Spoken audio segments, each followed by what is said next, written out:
श्री संदीप क्षीरसागर, असं चालणार नाही. आता आपण औचित्य घेतोय, औचित्य झाल्यावर घेऊ. औचित्य झाल्यावर घेऊ. बसा. संदीप क्षीरसागर.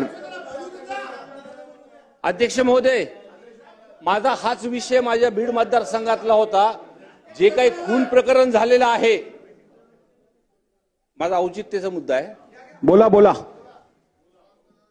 आमच्या बीड जिल्ह्यामध्ये एक भयानक गोष्ट अध्यक्ष महोदय झाली. संतोष देशमुख नावाचा एक सरपंच दिवसा ढवळ्या त्याचा खून करण्यात आला अध्यक्ष महोदय. आणि अजूनपर्यंत त्याच्या मागचा जो मास्टर माइंड आहे तो सापडलेला नाही अध्यक्ष महोदय. वारंवार एक सदस्य म्हणून ह्याच्या तक्रारी मी करतोय. त्याचं नाव वाल्मिक कराड आहे अध्यक्ष महोदय. हा असा व्यक्ती आहे. एक 2 मिनिटं सगळे बसून घ्या. बोलतायत सदस्य, सदस्य बोलतायत, बसून घ्या. बोला.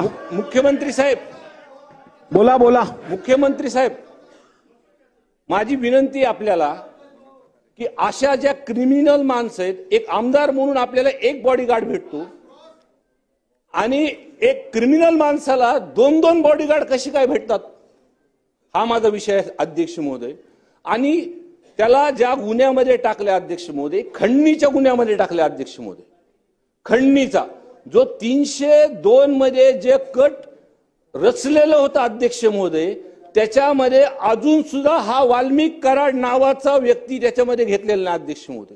वारंवार मी हा खून झाल्यापासून मी वारंवार बोलतोय की जर या तिथं जे गुन्हेगार सापडले त्यांचे जर कॉल रेकॉर्ड आणि वाल्मिक कराडचे कॉल रेकॉर्ड जर सापडले अध्यक्ष महोदय, सीडीआर जर सापडले, तर पूर्णपणे जो काही खून झाला अध्यक्ष महोदय तो आपल्या समोर येईल.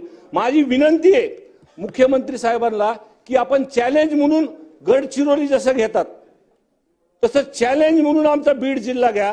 आणि हा जो गुन्हेगारीचा पॅटर्न आमच्या जिल्ह्यामध्ये वाढत आहे अध्यक्ष महोदय, ह्याच्यावरती आळा काढा. आणि अध्यक्ष महोदय, जनतेमध्ये जिल्ह्यामध्ये एवढा रोष आहे अध्यक्ष महोदय की जर हे अधिवेशन संपूस तर जर या वाल्मिक कराडला जर अटक झाली नाही तर भव्य दिव्य आंदोलन आणि मोर्चा हा बीड जिल्ह्यामध्ये निघणार अध्यक्ष महोदय. माझी विनंती आहे मुख्यमंत्री महोदयांना की आपण नाही आपण साहेब बोला ह्या संदर्भातलं की त्याला अटक कधी होणार साहेब. ठीक आहे. नमिता